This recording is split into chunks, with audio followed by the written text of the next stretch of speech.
School பாட புத்தகங்களில் கேப்டனை பற்றி வரணும். அவர் சொன்ன வார்த்தைகளே தான் நானும் சொல்லணும்னு நினைக்கிறேன். சத்திரியனுக்கு சாவில்லை. நடிகர் சங்கத்துக்கு பின்னாடி நிறைய பெரிய மனிதர்கள் இருக்காங்க. எப்படி அவருடைய பேரை மட்டும் வைக்கிறது அப்படின்னு ஒரு குழப்பம் ஒன்று இருக்கு. தாஜ்மஹாலுக்கே கடன் இருந்திருந்தா கூட கடனை அடைச்சு தாஜ்மஹாலை கட்டினது யாருன்னு கேட்டா விஜயகாந்த் சொல்ற அளவுக்கு அவர் உழைச்சிருக்கு. வடிவெல்லாம் பத்தியா எல்லா படம் நடிக்கிறான்ல, உண்மையான சூப்பர் ஸ்டார் யாருன்னு கேட்டா எங்க அண்ணன் விஜயகாந்த் மட்டும்தான். எல்லாம் இறந்தப்புறம் கடவுளாயிடுவாங்கன்னு சொல்லுவாங்க.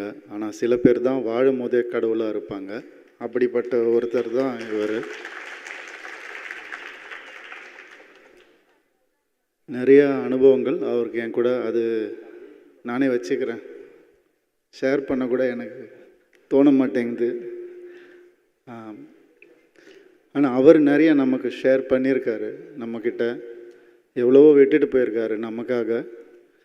அந்த நல்ல விஷயங்களை எனக்கு ஒரே ஒரு ரிக்வெஸ்ட் தான், ஸ்கூல் பாட புத்தகங்களில் கேப்டனை பற்றி வரணும். வேறு எதுக்காகவும் இல்லை. அவர் நடிகராகவும் சரி, அரசியல்வாதியாகவும் சரி, அப்படியெல்லாம் நான் சொல்லலை. மனிதன் எப்படி இருக்கணும் அப்படின்னு ஒரு சின்ன ஒரு டாபிக், நல்லா வாழ்ந்தால் இப்படி இருப்பாங்க, மக்கள் மனசில் வச்சுப்பாங்க ஒரு மனுஷனை அப்படின்னு எடுத்துக்க சொன்னாலே போகிறோம். அண்ட் நம்ம எதுவும் சொல்ல தோணலை. அவர் சொன்ன வார்த்தைகளே தான் நானும் சொல்லணும்னு நினைக்கிறேன். சத்திரியனுக்கு சாவில்லை. வணக்கம். மரியாதைக்குரியவர்களுக்கு என் பணிவான வணக்கம். இந்த தென்னிந்திய நடிகர் சங்கத்தை புதிய பொலிவோடு புதிய கட்டடத்தில் பார்க்கணுன்னு கடுமையாக உழைத்தவர் திரு விஜயகாந்த் அவர்கள். எனவே இந்த தென்னிந்திய நடிகர் சங்கத்தில் ஏதாவது ஒரு வளாகத்திற்கு திரு விஜயகாந்த் அவர்களின் பெயரை வைக்கப் போவதற்கு முன் அறிவிப்பாக இந்த அஞ்சலி கூட்டத்தை நடத்தும் நடிகர் சங்கத்துக்கு என்னுடைய நன்றியும் பாராட்டுக்களும். இங்கே பின்னாடி நினைவேந்தல் கூட்டம்னு போட்டிருக்கு. கூட்டம் என்பது கூட்டப்படுவது, காசு கொடுத்தோ பிரியாணி கொடுத்தோ கூட்டப்படுவது. ஆனால் இந்த கூட்டம் அந்த மாதிரி கூடப்பட்ட ஒரு கூட்டம் இல்லை. இந்த கூட்டம் மட்டும் இல்லை, விஜயகாந்த் சாருடைய இறுதி அஞ்சலிக்கு வந்த அவ்வளவு பெரிய கூட்டமும் கூட்டப்பட்டதல்ல. திரு விஜயகாந்த் அவர்களை தங்களின் மனதில் புதைத்து கொண்ட ஒரு மாபெரும் சபை. அதனால தான் மரியாதைக்குரியவர்கள் நான் முதல்ல உங்களை ஆரம்பித்தேன். பிணமானவர்களை மட்டும்தான் நம்ம மண்ணில் புதைப்போம். நல்ல குணவான்களை நம்மளுடைய மனதில் நம்ம புதைத்து கொள்வோம். அப்படி நம்முடைய மனதில் புதைத்து கொண்டவர் தான் திரு விஜயகாந்த் அவர்கள். என்னுடைய ஈவன் படத்தில் கொஞ்சம் டெட் பாடிஸ் இருக்கும், பக்கத்தில் நிறைய பேர் உட்காந்து அழுதுட்டு இருப்பாங்க. அப்போ என்னுடைய வசனம் நாளைய பிணங்களோடு இன்றைய பிணங்கள் அப்படின்னு சொல்லுவேன். நாளைய பிணங்களோடு இன்றைய பிணங்கள் அப்படின்னு சொல்லுவேன். இவங்களும் நாளைக்கு பிணமாக போகிறவங்க தான். சுயநலத்தோட தன்னுடைய உடம்பை தானே சுமந்துக்கிட்டு எதுக்குமே பயன் இல்லாமல் இந்த பூமிக்கு பாரமாகவே சில பேர் வாழ்ந்து செத்து போயிடுவாங்க. அவங்க தான் பிணங்கள். அப்படி இல்லாமல் ஒரு மனிதன் வாழ்ந்து காட்டுறது இருக்குது பார்த்தீங்களா? இப்படி ஒரு மனுஷனாக வாழணும்னு நினைக்கிறத விட இப்படி ஒரு மனுஷனாக சாகணும்னு ஆசைப்பட்டது திரு விஜயகாந்த் பார்த்து தான், அவருடைய எனக்கு வந்த கூட்டத்தை பார்த்து தான். வாழும்போது காரு தேரு நிறைய சந்தோஷமாக வாழ்ந்துருவாங்க, ஆனால் சாகும்போது நாதியே இருக்காது. அப்படி இல்லாமல் இப்படிப்படிய ஒரு கூட்டத்தோட அவருடைய மறைவுன்றது நம்ம மனசுக்குள்ள மனிதாபிமானத்தை வளர்க்கணுன்ற ஒரு பெரிய விருப்பத்தை நமக்கு ஏற்படுத்துச்சு. அதே மாதிரி அவருடைய மனது அது ஒரு தாய்ப்பால் மாதிரி கருணையை சுரைக்கிற ஒரு மனது. அது ஒரு தாய்க்கு சமம். விஜயகாந்த் அவர்கள் ஆண்பாலாக இருந்தாலும் அவர் ஒரு தாய். எனவே தான் இந்த நேரத்தில் திருமதி பிரேமலதா விஜயகாந்த் அவர்களை நான் நினைவு கூற விரும்புகிறேன். பிள்ளைகளை சுமக்கிறது தாயாக இருக்கலாம், ஆனால் கணவனை சுமக்கிற ஒரு தாய்ங்கிறது உலகத்தில் மிக அரிது. அப்படிப்பட்ட ஒரு தாயாகத்தான் திருமதி விஜயகாந்த் அவர்கள் இருந்தார்கள்.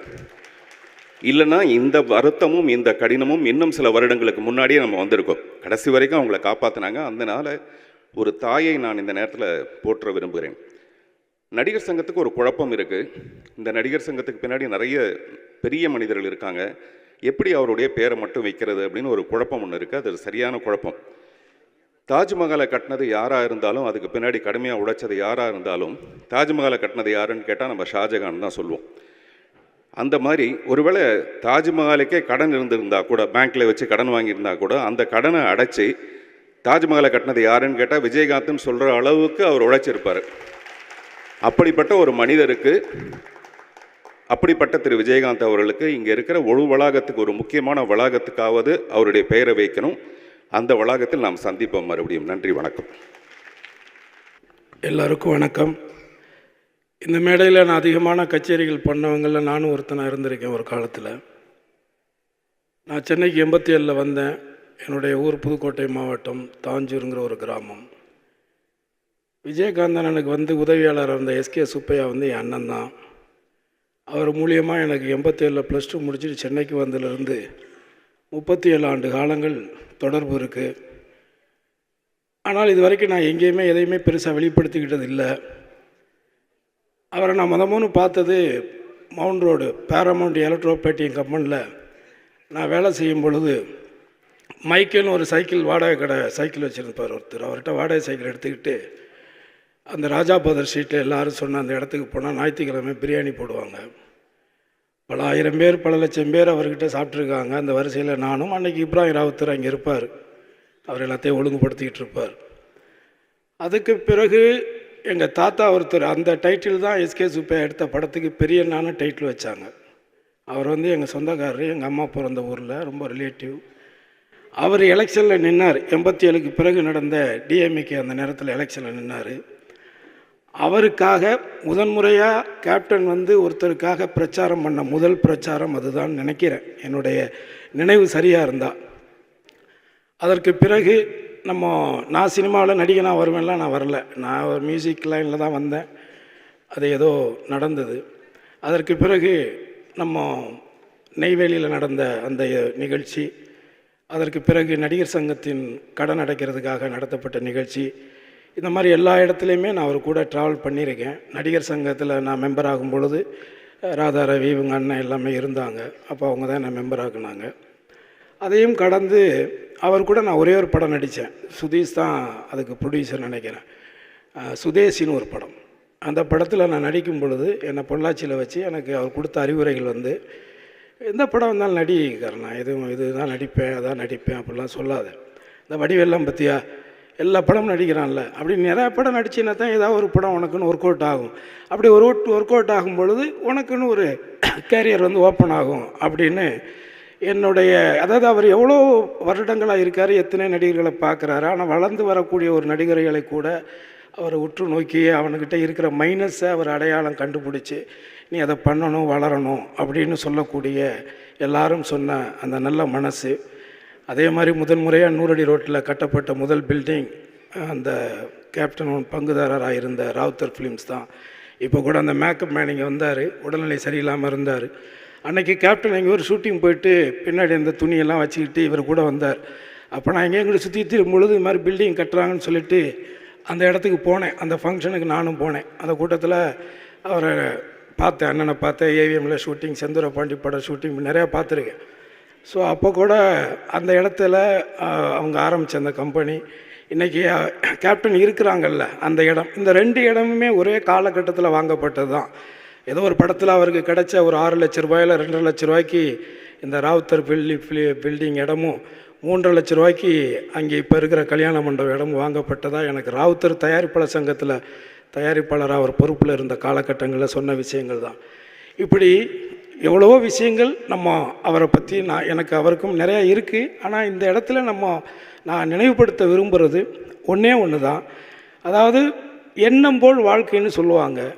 அந்த எண்ணம் நல்ல எண்ணங்களாக இருக்கும் பொழுது நிச்சயமாக யாராக இருந்தாலும் இவராக ஆகலாம் அப்படிங்கிறது தான் ஒட்டுமொத்தமாக. நம்மளுடைய எண்ணங்கள் சுத்தமாக இருந்தால் நிச்சயமாக அண்ணனை போன்ற ஒரு இடமும் மக்களிடத்தில் கிடைக்கும். இன்னொரு விஷயம் வந்து என்னை பொறுத்தவரை நான் ஒரு கிட்டத்தட்ட ஒரு 23 வருஷமாக இந்த துறைக்கு வந்துட்டேன். 160 படங்களுக்கு மேலே நடிச்சிட்டேன். எல்லா நடிகர்கள் கூடவும் நான் நடிச்சிட்டேன். நான் நடிக்கலைங்கிற நடிகர்கள் 1-2 பேர் வேணால் இருக்கலாம். ஆனால் பெரிய நடிகர்கள் எல்லார் கூடவுமே நான் நடிச்சிட்டேன். அப்படி நான் நடித்து பார்த்த நடிகர்களில் தன்னை மட்டுமே நம்பக்கூடிய ஒரு நடிகர், அவருக்கு வந்து இந்த நம்பர் 1 மியூசிக் டைரக்டர் தேவையில்லை, நம்பர் 1 டைரக்டர் தேவையில்லை, நம்பர் 1 ஹீரோயின் தேவையில்லை, நம்பர் 1 காமெடியன் தேவையில்லை. இன்றைக்கி நீங்கள் எந்த ஹீரோ வேணாலும் எடுத்துக்கோங்க. இன்றைக்கி கரண்டில் ஒரு 100 கோடி ரூபாய்க்கு வியாபாரம் நடக்குதுன்னா அது 150 கோடியாக மாற்றுறதுக்கு தேவையானது சேர்த்துக்குவாங்க. அதுதான் இன்றைக்கி நடைமுறையில் எல்லாருமே, அது யாராக இருந்தாலும். அந்த விதத்தில் நான் பார்த்த நடிகர்களில் உண்மையான சூப்பர் ஸ்டார் யாருன்னு கேட்டால் எங்கள் அண்ணன் விஜயகாந்த் மட்டும்தான். அனைவருக்கும் நன்றி.